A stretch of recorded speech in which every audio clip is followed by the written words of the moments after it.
Yoga. Selamat malam, bertemu lagi kita bersama kami KPU Kabupaten Sintang dalam podcast Gila Kerja. Saya Sutami, anggota KPU Kabupaten Sintang, Divisi Teknis Penyelenggaraan. Kali ini kita kehadiran tamu istimewa, Kepala Dinas Komunikasi dan Informatika Kabupaten Sintang, Bapak Kurniawan Esos MSI. Assalamualaikum Pak Kurniawan. Waalaikumsalam Bung Tami. Oke.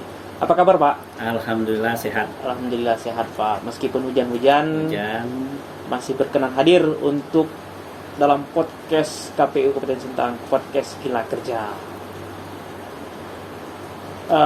Dalam tentunya karena ini KPU yang mengundang Pak, tentunya kita akan berbicara tentang pelaksanaan pemilu. Tetapi ini kita ingin menggali dari sudut pandang dari Kepala Dinas Komunikasi dan Informatika. Kalau tidak salah, mohon dikoreksi Pak. Tahun 2014 Bapak pernah menulis tentang potret pemilu lokal ya Pak ya? Iya. Oke, pemilu lokal. Ini Pak, dalam tulisan Bapak itu. Jadi kita ingin mendapat semacam pandangan lah terkait pelaksanaan pemilu 2024 mendatang, karena KPU ini kan akan bersiap untuk menyambut pemilihan serentak pada tahun 2024. Kalau menurut Bapak, pemilu 2024 itu bagaimana? Apakah akan lebih baik dengan melihat hasil pemilihan serentak pada tahun 2019 dan pada pemilihan Bupati Sintang tahun 2020. Baik, jadi terima kasih Pak Rami dan KPU yang telah mengundang. Ini tema yang menarik dan secara fungsional tugas saya di Kominfo ada kaitan juga dengan terkait dengan pertanyaan bagaimana 2024. Kalau kita berkaca pada 2019 dengan 2020 yang lalu, jadi ada 3 catatan besar saya tentang pemilu 2024. Yang pertama, 2024 akan diwarnai pemilih pemuda dan pemula yang besar. Kalau 2019 kita mencatat 54% pemilih milenial, maka di tahun 2024 kita akan ketemu di atas 60%. Apa artinya? Pemilu 2024 pemilu yang rasa anak muda, karena pemilihnya banyak dan dominan. Artinya corak pilihan siapa yang dipilih saya rasa akan menjadi rasa anak muda. Nah, anak muda ini kita klasifikasikan sebagai generasi milenial dan generasi Z. Generasi milenial itu lahir di tahun 1980-an sampai tahun 2020. Kalau generasi Z itu lahir tahun 2000 sampai sekarang. Nah, inilah yang akan mewarnai pemilih dalam pemilu baik nasional maupun lokal yang serempak itu di tahun 2024. Nah, kita akan bicara apa karakter milenial. Ini akan penting karena itu akan disambut oleh partai politik, disambut oleh pemerintah, disambut oleh KPU untuk mengelolanya. Nah, pemilih milenial dan pemilih generasi Z ini pemilih yang sangat gemar dengan perubahan, tidak suka dengan status quo. Ini penting, karakter luar biasa. Kemudian pemilih milenial dan pemilih generasi Z ini masuk dalam karakter hyper connected society, masyarakat yang telah terkoneksi melalui internet yang sangat tinggi. Mainnya di media sosial mereka ini. Karakternya adalah karakter yang gila tentang viral, gila tentang isu-isu yang di blow up sedemikian rupa. Kemudian mereka ini tipikal orang yang tidak suka dimobilisasi. Jadi kalau nanti partai politik atau calon presiden, calon legislatif dan segala macam itu, pilihlah saya, pilihan partai saya rasa tidak laku. Mereka pinginnya diajak diskusi, ditanya apa masalahnya, kemudian ayo bareng-bareng kita menyelesaikan masalah. Mungkin saya rasa pola dan sudut pandang memahami pemilih milenial dan milenial itu akan berubah. Dan yang terakhir adalah mereka ini sangat kritis. Kemudian celakanya generasi milenial dan generasi Z ini punya keinginan terhadap politik yang misalnya rendah. Ini apatisme politik ini penting untuk diantisipasi. Jadi yang pertama catatan saya di 2024 adalah kita akan bertemu dengan pemilih yang sangat muda dan pemula. Itu tergolong dalam generasi milenial dan generasi Z. Kita harus sikapi. Yang kedua, 2024 akan dibayangi oleh pemilih yang mengalami resesi ekonomi. Sekarang kita sedang pandemik, tidak tahu kapan berhentinya. Oke lah kalau berhenti 1 tahun ini. Dampaknya masih terasa di 2024. Anda tahu resesi ekonomi itu akan membuat pekerjaan akan hilang, pekerjaan orang akan menurun, daya beli orang akan melemah. Nah, dalam konteks ekonomi politik, kondisi resesi yang berkenaan dengan elektoral itu akan melahirkan yang namanya gelombang pragmatisme politik yang tinggi. Nah, ini juga jadi masalah. Karena pragmatisme politik yang hanya transaksi ekonomi itu akan mengalahkan transaksi ide dan gagasan yang sebenarnya pada tataran itu yang paling kita harapkan. Dan yang ketiga, saya harus katakan juga bahwa 2024 itu akan dibayangi oleh anak muda yang akan berebut di medan-medan media sosial yang penuh dengan hoax. Karena bukti mengatakan 2019 dengan 2020 hoax paling besar yang dicatat Kominfo adalah hoax di bidang politik. Jadi Pak Tami, 3 hal ini penting kita lihat 2024. Tapi saya optimis. Saya optimisnya begini, bahwa ternyata demokrasi itu tumbuh di tengah generasi baru yang sebenarnya sudah menikmati kebebasan. Nah, tinggal bagaimana KPU, pemerintah daerah, kemudian pihak keamanan, termasuk tokoh-tokoh masyarakat harus bekerja dalam kerangka edukasi politik yang bekerja secara sinergi. Sehingga anak muda harus dididik dengan demokrasi, dengan edukasi politik. Kemudian resesi ekonomi ini jadi masalah. Bagaimana kita memperbaiki, merecovery ekonomi kalau misalnya pandemi ini cepat selesai dalam 1-2 tahun, maka menuju 2024 ekonomi orang membaik. Kalau tidak membaik, kita mengalami kontradiksi. Dan ketiga adalah kita perangi hoax. Kita buat tagar-tagar yang membuat anak-anak muda itu lawan golput, lawan kebencian SARA, buat demokrasi kita semakin berkualitas, buat pemilu kita aman. Jadi yang seperti itu yang ditumbuhkan dalam narasi-narasi media sosial untuk generasi milenial maupun generasi Z yang saya sebutkan tadi. Oke, terima kasih Pak Kurniawan. Panjang lebar jawabannya disampaikan. Jadi seperti mendapat kuliah ilmu politik kita pada kali ini. Sebelum kita lanjut pertanyaan yang selanjutnya, boleh dicicip Pak minuman kita Pak. Ini kopi podcast Gila Kerja Pak. Pasti nikmat. Pasti nikmat Pak ya. Pak, tadi Bapak menguraikan tentang generasi milenial atau generasi Z dengan persentase yang lumayan tinggi kalau Bapak uraikan, di atas angka 50%. Tentu kalau bagi kami sebagai KPU, sebagai penyelenggara, itu adalah sebuah tantangan Pak. Tantangan untuk mengajak itu. Karena ada catatan yang kalau boleh saya ambil, di situ Bapak menyebut apatis. Ini merupakan sebuah tantangan bagi KPU. Ini Pak, ini kalau dikaitkan dengan kemarin saat pemilihan Bupati, KPU Kabupaten Sintang, ya untuk angka partisipasi kita pada angka 82,9%. Itu di atas target nasional Pak ya, 77,5%. Dari angka tersebut, kalau untuk tahun 2024 menghadapi dua poin yang tadi ya, 2 poin, yang pertama generasi milenial, kemudian untuk apatis, kira-kira strategi sosialisasi ajakan yang bisa dilakukan oleh KPU untuk menyasar generasi-generasi milenial atau generasi Z tadi, apa Pak kira-kira langkah yang bisa diambil, langkah strategis maupun langkah taktis yang bisa diambil oleh KPU? Pertama, Kita harus benahi dan buat sedemikian rupa materi sosialisasi. Ya, tentu menghadapi anak muda, materinya harus disesuaikan dengan kepentingan dan preferensi anak muda, gitu ya. Nah, saya bisa beri contoh bahwa anak muda ini sebenarnya sedang gandrung apa, masalahnya apa. Nah, materi-materi seperti itu tuh penting untuk mengkaitkan bahwa pemilu dan politik kita ini ramah dengan itu, sehingga menjadi solusi bagi itu, sehingga mereka bisa terlibat di dalam. Satu. Yang kedua, medianya juga penting.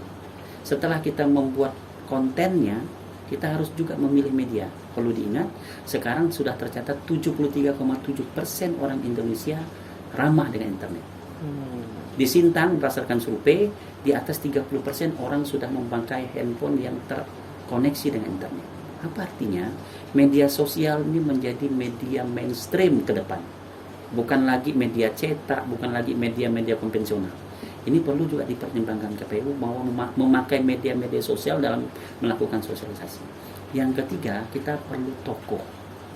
Pertama tadi kita perlu kontennya, kedua kita perlu medianya, kita perlu tokoh sebagai komunikator untuk menyampaikan pesan.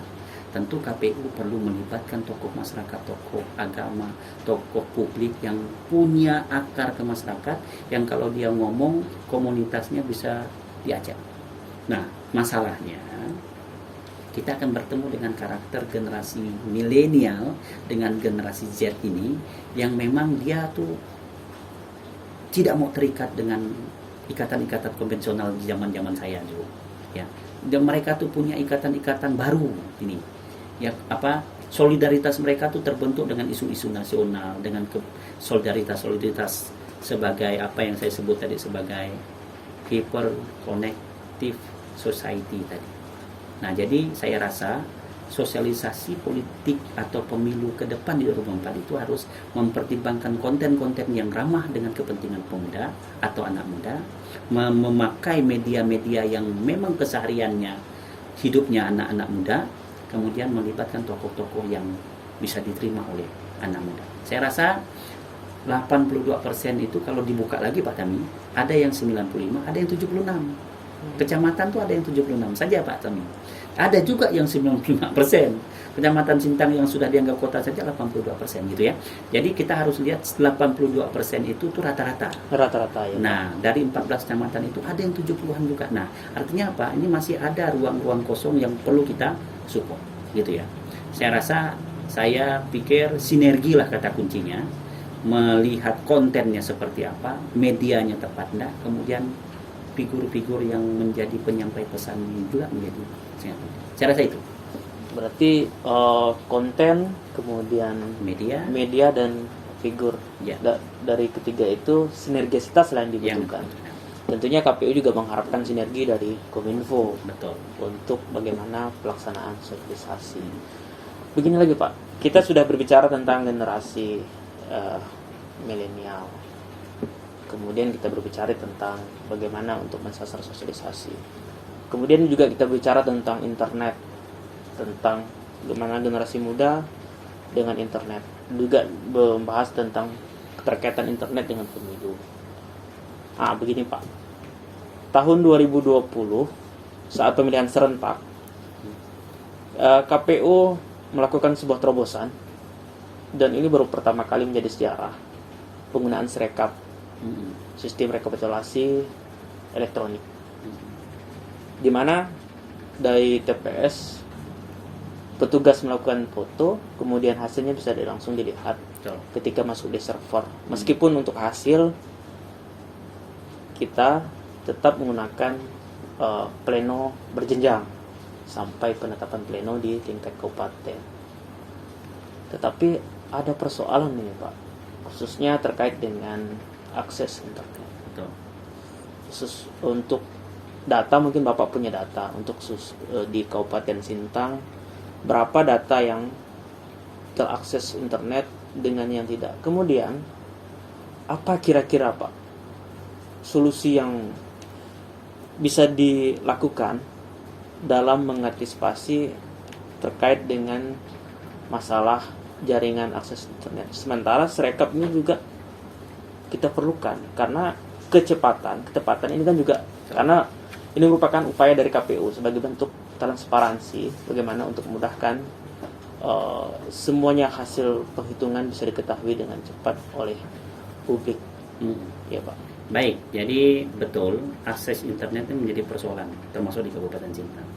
Jadi sampai hari ini baru 186 atau sebanding 45% desa yang sudah secara jaringan itu terkoneksi. Berarti kan masih sekitar 55% yang masih belum, dan itu masih banyak sekali.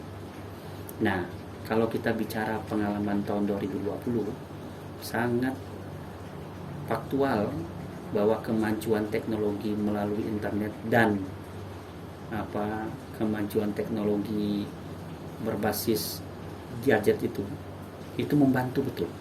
Jadi kalau hari ini kita di TPS tertentu 2 jam selesai, lalu 1 jam berikutnya kita udah mendapat foto unggahan orang kan, Ya, bahwa jumlahnya begini, dan itu akan menjadi second opinion untuk menjaga bahwa kesahihan daripada hasil pemilu itu sampai ke tingkat yang lebih tinggi. Nah, memang Sintang menghadapi, jangankan internet, akses listrik saja kita masih memang belum mampu, apalagi internet berkorelasi dengan listrik. Nah, menurut saya yang perlu dilakukan adalah memang harus ada intervensi yang signifikan untuk membangun BTS, menara pemancar internet itu. Nah, itu biasanya dari program Bakti Kominfo, dari kabupaten belum mampu. Kemudian kita mendorong juga provider-provider.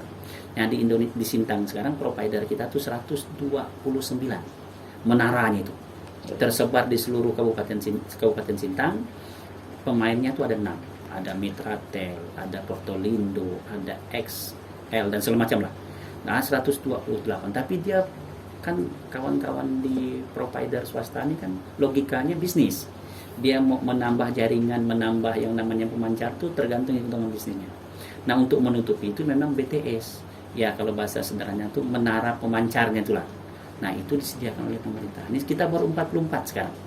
Tahun ini baru akan disurvei 163. Berarti kan sekitar 106 atau 107 lah ya.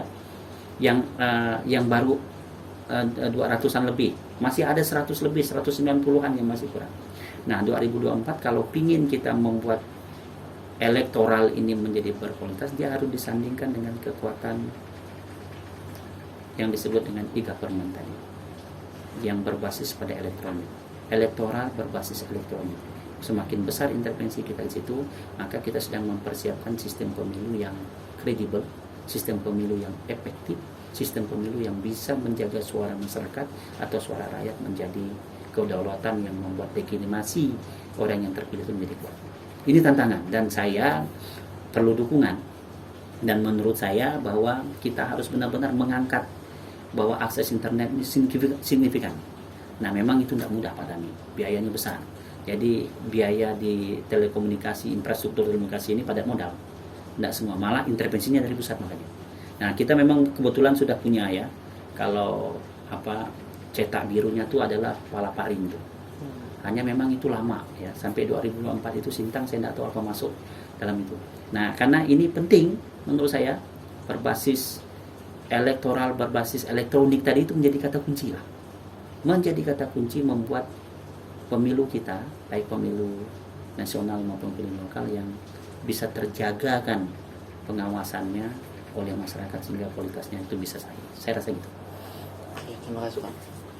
Ini tanpa terasa kita sudah berada pada penghujung acara. Tapi sebelum kita tutup nih Pak, kami mohon semacam closing statement lah dari Bapak terkait dengan diskusi kita di podcast kita pada malam hari ini Pak. Dalam intinya menyongsong tahun 2024 dikaitkan dengan generasi milenial, kemudian sosialisasi dan sirekap Pak, ketersediaan jaringan internet. Ya. Yang pertama 2024 sebentar lagi, sekitar 3 tahun lagi, ini adalah perhelatan politik yang makin mempunyai tantangan besar karena pemilu legislatif presiden itu di tahun yang sama dengan pilkada. Nah, kita akan menghadapi banyak tantangan. Salah satunya adalah pemilih terbesar di pemilu 2024 adalah generasi muda dan pemilih pemula, yang kita sebut tadi sebagai generasi milenial dan generasi Z. Dibutuhkan pendekatan yang tepat untuk melihat pemilih yang besar ini. Yang kedua, sosialisasi kita lakukan dengan mengedepankan konten yang tepat untuk anak muda, media yang ramah dengan anak muda, dan figur-figur yang mengakar pada anak muda. Terakhir, kita butuh elektoral yang berbanding lurus dengan elektronik, pemerintahan elektronik, sehingga kedua itu bisa membuat pemilu kita 2024 menjadi pemilu yang makin terjaga efektivitasnya, keakuratannya dan semakin berkurang kecurangan-kecurangan atau manipulasi. Tapi yang penting daripada itu adalah 2024 harus benar-benar kita pastikan tidak dibayang-bayangi oleh resesi akibat pandemi, karena itu akan berdampak pada proses maupun hasilnya. Tapi kita harus optimis, kita harus perkuat e-government kita dengan jaringan internet yang semakin besar di Sintang, dan itu kita harus bekerja bareng-bareng sama-sama. KPU dengan tugas pokoknya didukung oleh Kominfo, didukung oleh pihak pemerintah pusat, dan didukung oleh pihak keamanan. Saya optimis bahwa pemilu 2024 dengan tantangan itu bisa kita lalui kalau kita bersinergi. Saya rasa intinya adalah kita perkuat e-government, jadi elektoral berbanding lurus dengan kekuatan daripada elektronik government, sehingga kita bisa memperkuat kelemahan-kelemahan kita dengan kepulauan kita yang sangat luas ini kan, 21.000. Saya rasa itu. Oke, baik, terima kasih Pak Kurniawan atas penjelasan dalam podcast kita hari ini pada malam hari ini atas bincang-bincang kita seputar pemilu tahun 2024. Ya. Mohon maaf apabila ada kekeliruan atau salah kata. Ya. Sampai ketemu di kesempatan lain, Pak. Ya. Terima kasih. Mudah-mudahan Bapak apabila diundang kembali tetap berkenan untuk hadir ke podcast KPU. Insya Allah. Terima kasih. Selamat malam. Assalamualaikum warahmatullahi wabarakatuh.